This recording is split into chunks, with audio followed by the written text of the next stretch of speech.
What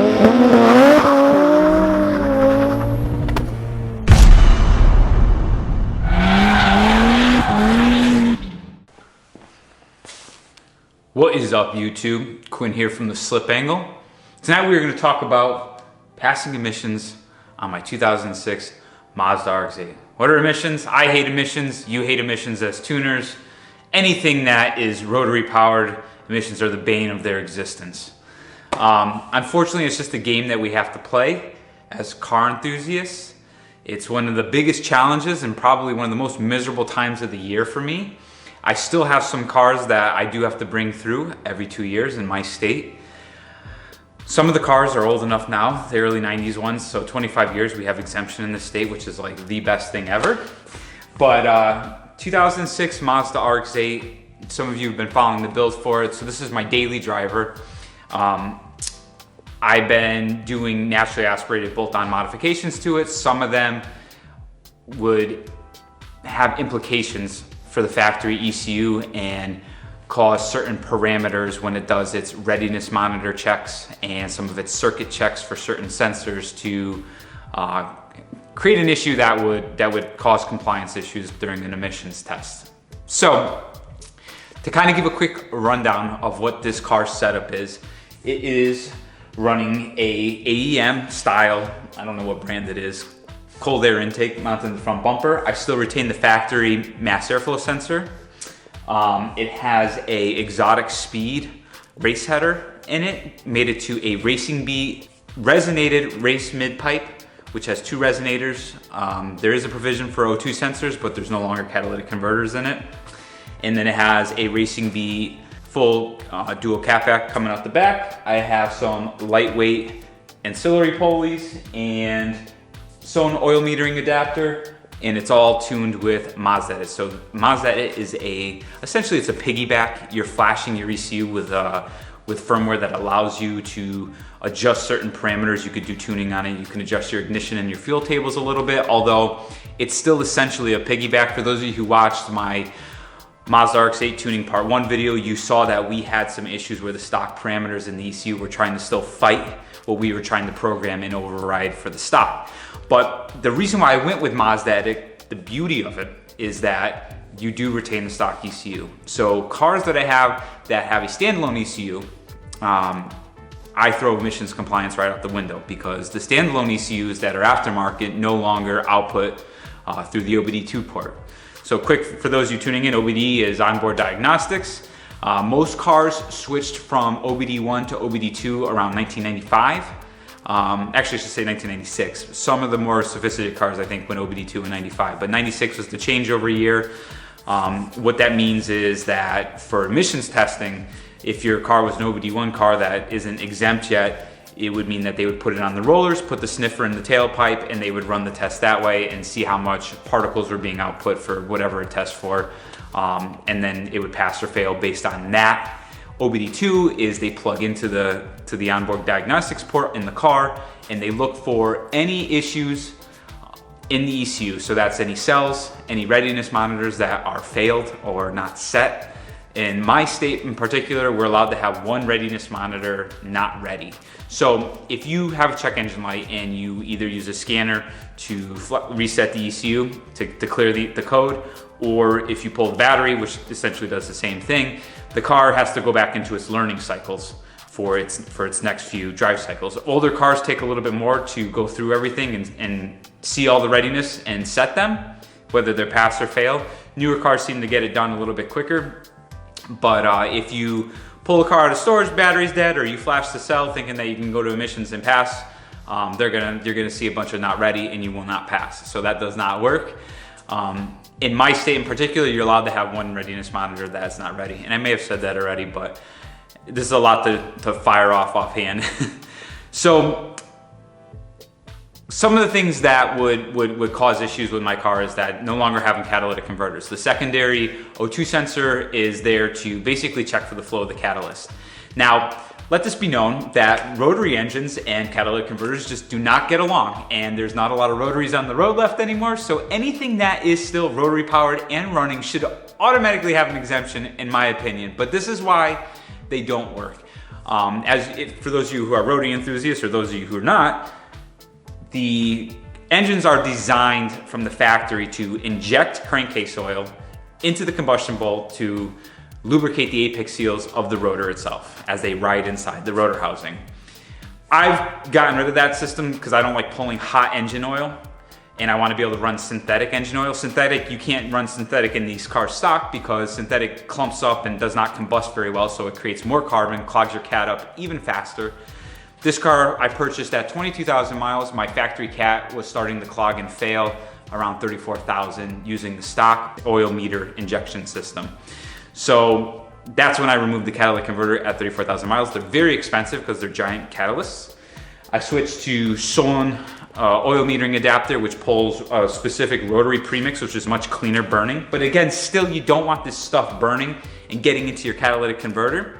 So this is why rotors and cats don't work. You have to burn oil in these to lubricate those apex seals, and that just kills the catalytic converter. So unless you like changing them and buying expensive cats all the time, it just doesn't work well. So I'm saying it, you can chastise me all you want, I'm saying it, but I don't drive these cars that much. I don't run cats on my rotary power cars. It just doesn't work. It's bad for the motors, it's bad for everything. But anyways, so having the cats gone, I don't have to worry about the clogging anymore. And premixing with proper rotary premix, that just reduces carbon, it lubricates better, it's not hot engine oil. I don't have to worry about my engine oil level dropping. You have to check its stock because it's pulling from the factory pan. So there's just a lot of problems that are created by having the catalytic converter. So that's gone. But what that means is that my secondary O2 sensor would see the additional flow in the system and indicate a problem throwing a check engine light. I think it's P0420, if I remember correctly offhand. So that's one of the issues. When I installed the header, the RX-8 uses exhaust gas recirculation and an air pump. The air pump is in place to blow air into the cat on a cold startup to bring it up to temp a little bit faster and help us start catalyzing the emissions. I don't have a cat anymore, and I don't like crap in the engine bay, and the RX-8 engine bay is a little bit more cramped stock, so I took that out also. That will throw a check engine light. You can get an O2 spacer, which they are hit or miss on the RX-8, but they work on a lot of other cars, which would kind of adjust the flow by when you open up the exhaust flow.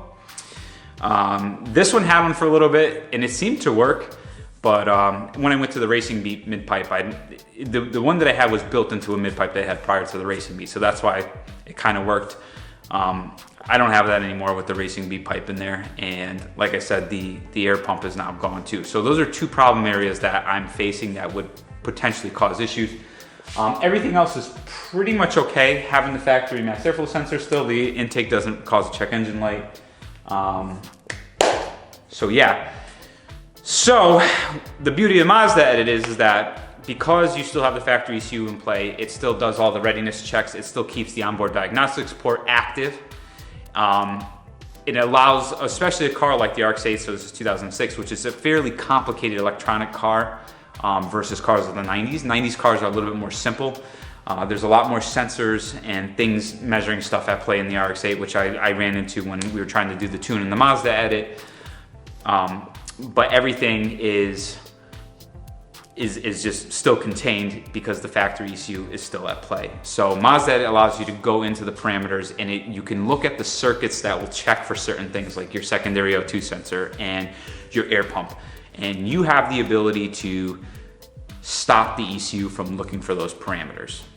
So I did that. I didn't know if it was gonna help me or not, but we're gonna find out as I take this thing for emissions and see what that does. By disabling those, I no longer threw check engine lights for them while driving normal. I did scan the car with an OBD2 scanner while driving, and I can see readiness set after a few drive cycles. So that's a good sign too. Like I said, you're allowed one not ready in my state, but everything looks like it's set and everything looks good to go. So we're gonna bring this thing through emissions and see what happens. So let's take a quick ride.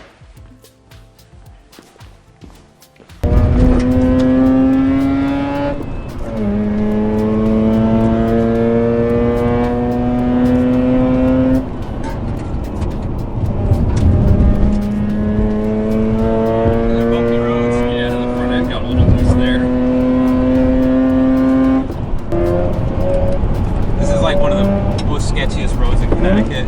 It's like so freaking off camber and downhill.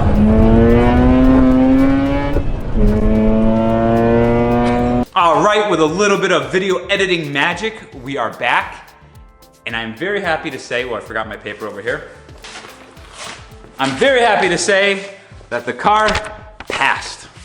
So I had to block some things out here because I don't want this coming back to me, okay? This is a real touchy subject in some things. I'm just doing this as an informational thing. I'm not telling anybody what to do.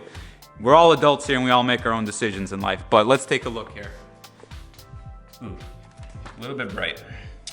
So this is what my inspection looks like. We have passed. I had to block some things out like I said. But if we come down, where are we here? So here's the actual testing. So OBD2, the result is pass. OBD readiness. I had all my readiness sensors that were needed as ready, so that was enough. You could see some of the live outputs from the engine. So 819 RPM at idle. Engine temperature is 195 degrees, that's Fahrenheit. The connector status, so I think that's for the OBD2 port, that was good. Mill engine off, so that's any check engine light. So if you have a check engine light in this state, it will automatically be a failure. Connector voltage, this is what was coming out of the OBD2 port. What's running through the electrical harness was 14. Mill engine on is no, not applicable, so like I said, no check engine lights. Communication status, this is that all the onboard diagnostics were communicating properly, they're pass. And what does this say here? Mill commanded on, I have no idea what the hell that means, so I'm sorry for that. If you had any trouble codes, check engine lights, they would be listed here. Oh, and here's all the readiness monitors. So, air conditioning system not supported. That just means that like there's no sensors at play here in the car that checks. So there's some vehicles that are probably a little bit more complicated would have something like that. Catalyst shows as ready.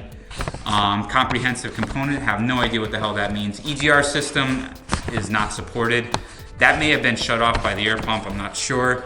EVAP system good, fuel system good, heated catalyst, whatever, not supported. That's the, I think that's the secondary O2 sensor there. So not having that parameter check, it just kind of changed this monitor to not supported. But not supported is better than failed or not ready, so it doesn't work against you in any way, shape, or form. And that's the beauty of the Mazda edit right there at play. Misfire ready, oxygen sensor ready. This is probably your primary oxygen sensor. The heated catalyst, like I said, would be your secondary. Or maybe I'm wrong, maybe oxygen sensor heated. I'm not exactly sure the difference there, but secondary air system not ready. Oh, like I said, you're allowed to have one not ready. This may be the air pump. So that may be why, but in my, like I said, in my state, you can have one not ready. And that's it. Signature of approval, bam, bam, bam. I was able to register the car again, and all is good in the Ricer world for GQM. Is that weird, referring to myself in the third person? Everybody calls me GQM.